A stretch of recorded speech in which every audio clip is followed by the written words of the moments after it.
And welcome to the Barry Foster Show, coming to you from the Ridge Florist Studios in beautiful downtown Avon Park, the city of charm.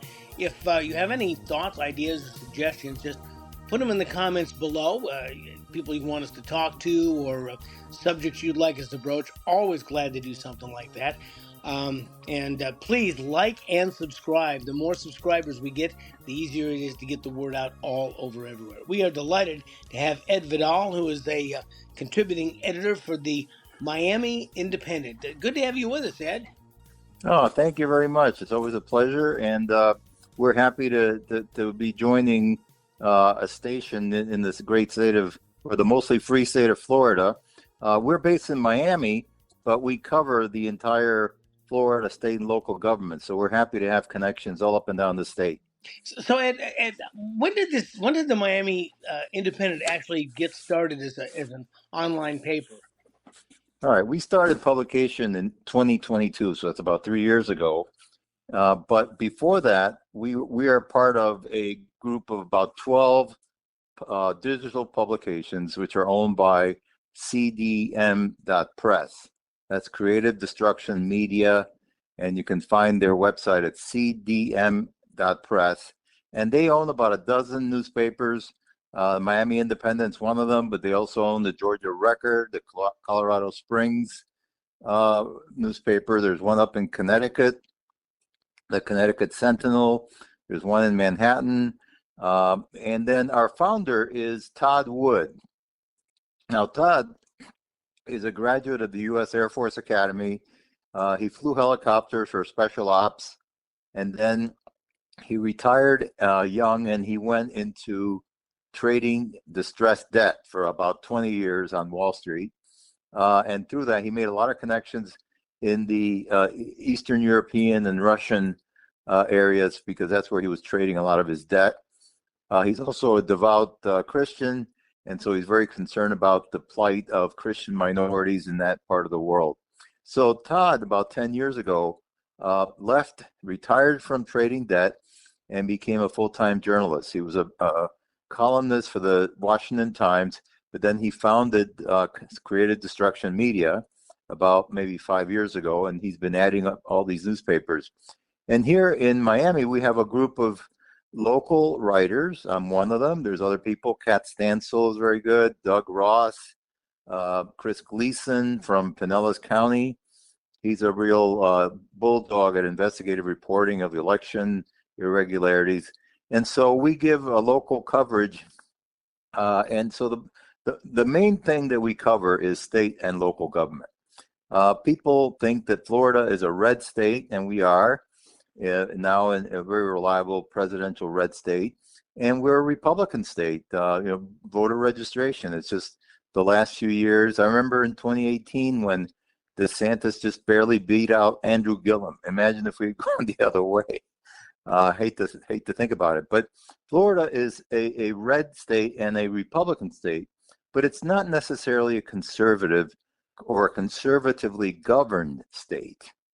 And the reason for that is something that we cover extensively. And the problem is that, for example, the Florida state legislature is very much of a top-down operation.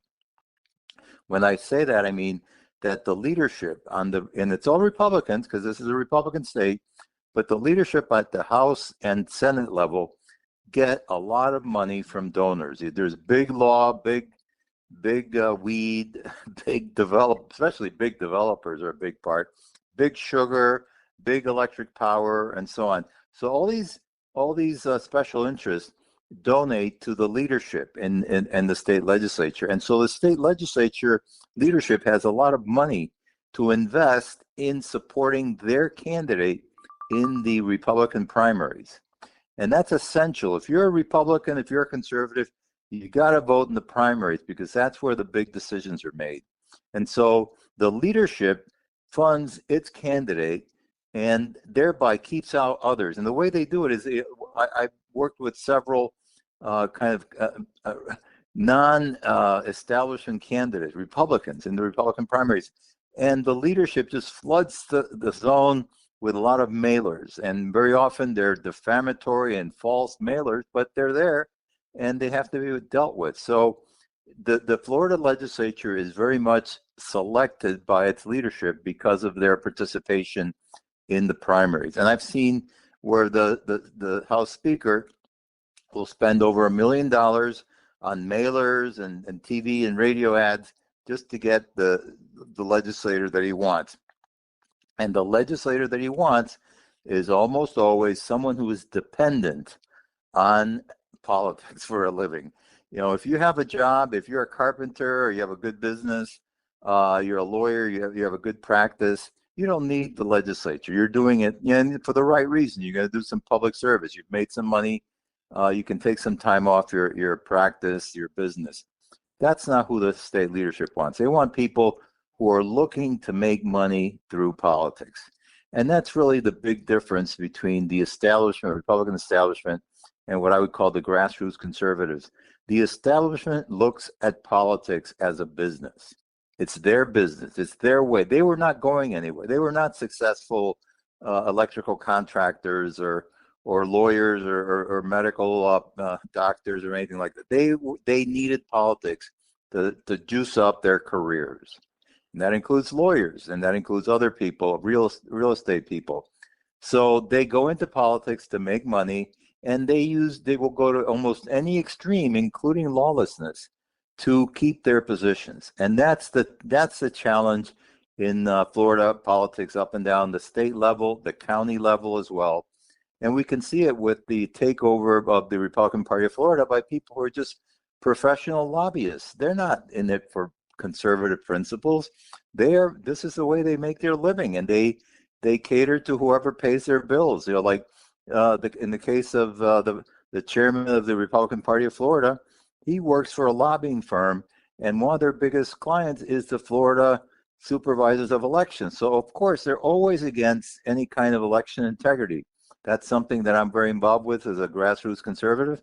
But the Florida Republican establishment is against election integrity in large part because they're funded by different lobbies that have different interests. Same thing with the coming up in the energy, our electric power bills. For the last certainly 5 or 8 years, the whole wind and solar alternative energy scam has been pulled off on the Florida regulators by Florida Power and Light, Duke Energy, and Tampa Electric. And I think we're going to be seeing a real threat of rising electric rates because they're relying too much on unreliable power from sun and wind, and that is driving up the prices. I've already seen it in New Jersey. They're having a big rate increases that they're trying to tamp down. It's coming to Florida, and it's all the same reason.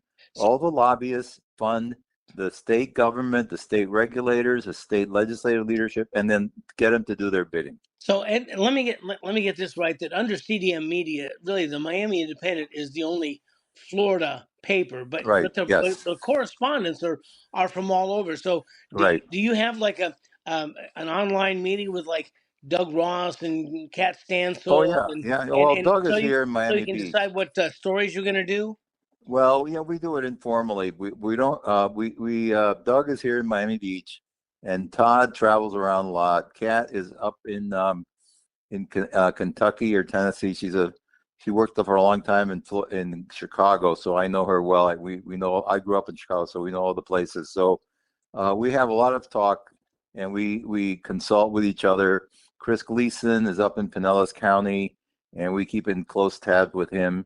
But Todd Wood is really the central. He's the midfielder who is in touch with everyone. And I think it's the same with the other publications. I know the Georgia Record is very active.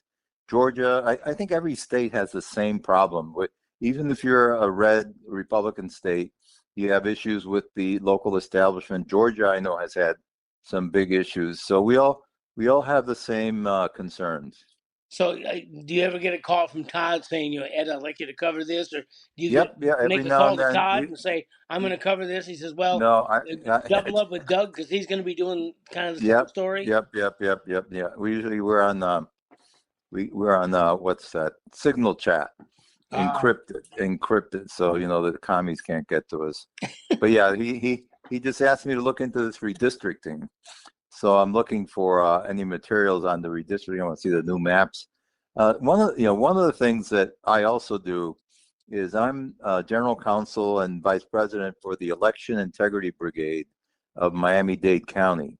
And we look at not only election integrity, we lobby, for example, to cut back on vote by mail, which we think is very ripe for fraud, but we also recruit candidates. And we recruit candidates to run in the Republican primaries, challenging the establishment rhinos. And so we've been working on that as well.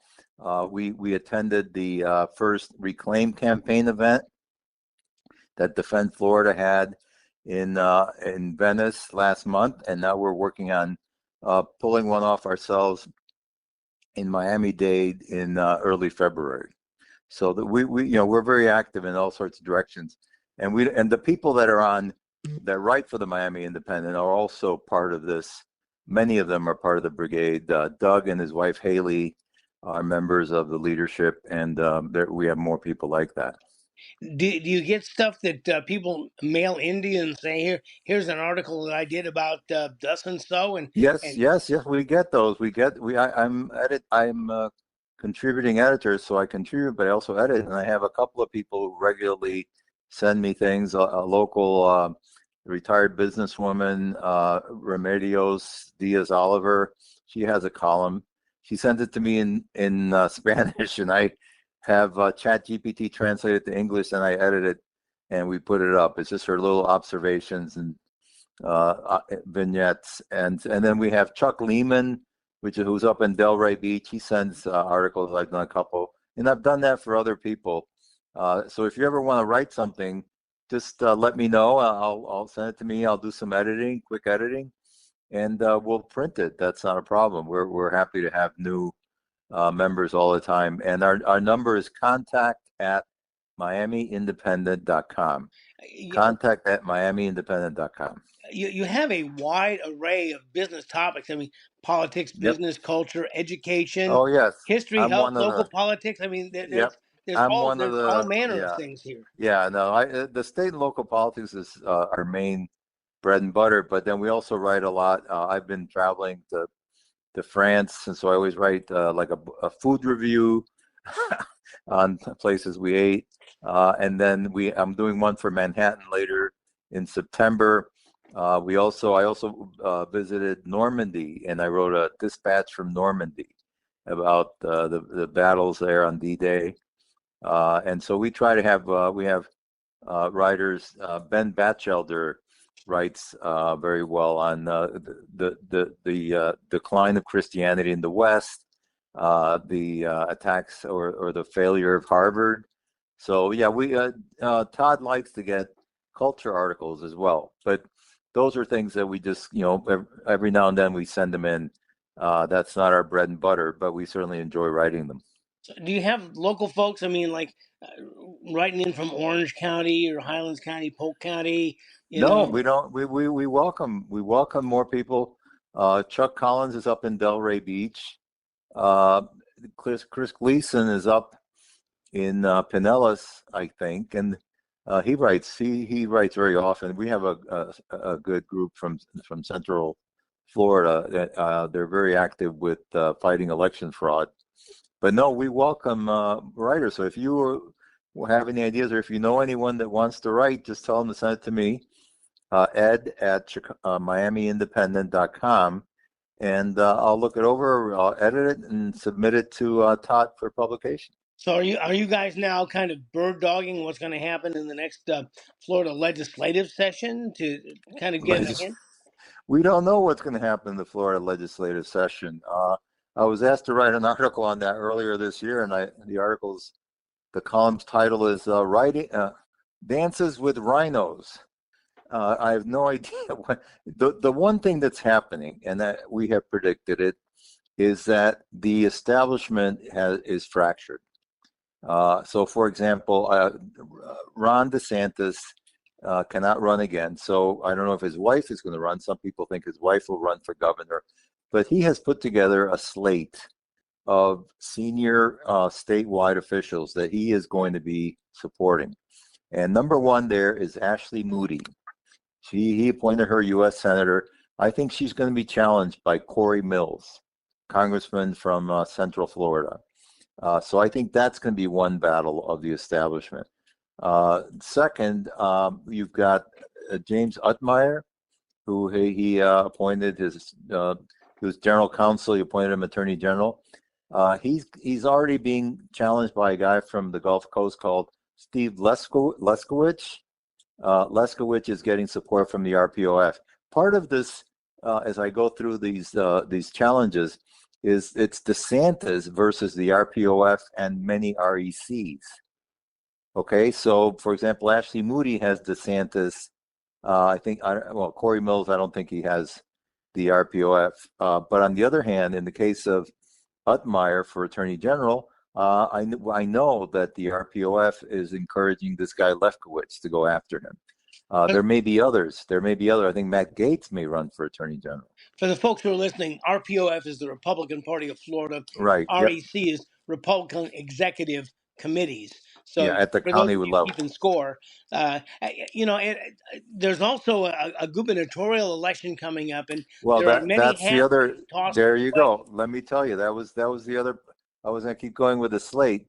I think that Byron Donalds is off to an early start, and he's gotten support from the Republican Party of Florida and from many Republican executive committees. He's been down here in the Miami area many times, starting a couple of months ago. He's hitting all the local Republican clubs and community newspapers. However, Senator Jay Collins, has been appointed by DeSantis to be lieutenant governor, and I have predicted, and I wrote that DeSantis is going to support Jay Collins for governor. So there's going to be another clash between the DeSantis slate and the Republican Party of Florida slate, and that's going to be there. And if it's not Jay Collins, it's going to be Casey DeSantis. But I think it's going to be Jay Collins. And then finally, in the state CFO won election to Congress replacing Matt Gaetz. That was Jimmy Patronis. And DeSantis was under pressure to appoint Senator Joe Gruters, but he refused to appoint Gruters, said some nasty things about him, and then instead of appointed Blaise Ingoglia. And they're going around the state, auditing local governments, which is a good thing. Gruters, of course, got a consolation prize. He was already the Florida state rep to the Republican National Committee, and then he's been promoted to chairman of the Republican National Committee. So he may not be wanting to run against Ingoglia in the next year's primary, but maybe he will. My guess is that he's kind of he's not a very reputable character, and raising him up to chairman is going to expose him to the limelight, and he may be coming down to Florida before you know it. But we'll see. But that's what's going on. The establishment itself is split, and we are supporting, and we like that because that means they have to compete for the votes of the grassroots conservatives. And so we like to see competition. We think the primaries are the main battleground, and the Republican primaries, and that's where we're looking for candidates to take on people like, we have 3 Rhino Cuban American Congress critters down here in South Florida, and we're recruiting hard. We think we have 1 candidate to take them on. We're talking to a second, and we're looking for a third. So I think that's the key for grassroots conservatives in the state of Florida, is to fight in the Republican primaries, to recruit and support, and that means some money as well, candidates for Republican in the Republican primaries. And for example, in State House District 102, which is in Broward, we're supporting Mary Lopez Palma in the Republican primary. That's for an open seat, 102 in the State House. So that's what we're working on, and we're going to be working on that from now till August 18th of next year when the primaries occur. Ed, the Miami Independent is kind of a watchdog style newspaper. Do you partner up with other watchdog papers like, I don't know, the Florida Trident, or do you partner up with Tea Party, 912, Patriot organizations that write in and say, hey, we found out about this. Can you get a writer on it? Well, we always welcome those tips, but no, we don't partner with any other publication. We have our own insights. We have our own stable of writers. We welcome contributions, as I've shown you. But no, we don't necessarily get together. A lot. See, part of the problem is that we're down in South Florida, and a lot of these organizations you talk about don't reach to South Florida. They don't have a base down here. For example, the Republican Liberty Caucus, they don't have a chapter down here in Miami-Dade. Same thing with the Florida Republican Assembly. So, we reach out to them, but they have to make the commitment to come down. That's why we're hoping that people will attend our version of the Reclaim campaign when we have it next February here in Miami-Dade. And so, well, do they on a regular basis? Do you read like I don't do they have newsletters or information that you say, hey, we didn't know anything about this? I mean, is there No, no. information you can If we, reach? yeah, no, we're pretty well read in the state, and then when we get something, we certainly jump on it. No problem. So if people want to go to the Miami Independent, do they just come down and log in on your site at the Absolutely. miamiindependent.com or? Yep. MiamiIndependent.com. We have got lots of articles on there, and we have lots of sections, like you said, politics, business, opinion, culture, education, all sorts of things. Is there a way you can, I don't know, subscribe to the paper when new Yes. Yeah. information? You can subscribe. It's free, pretty inexpensive. It's like $10 a month or so. And no, we have a lot of subscribers. We have a lot of readers. I know we have like over 100,000 monthly views every month. So we're getting up there. So we're working along, and I think, but we're really the voice of the grassroots conservatives in Florida. We very much mirror and go parallel with Defend Florida, with the Reclaim campaign, with for example, Pinellas Watchdogs with Kathy Chamberlain. We admire Dave Kalin at Charlotte REC chairman.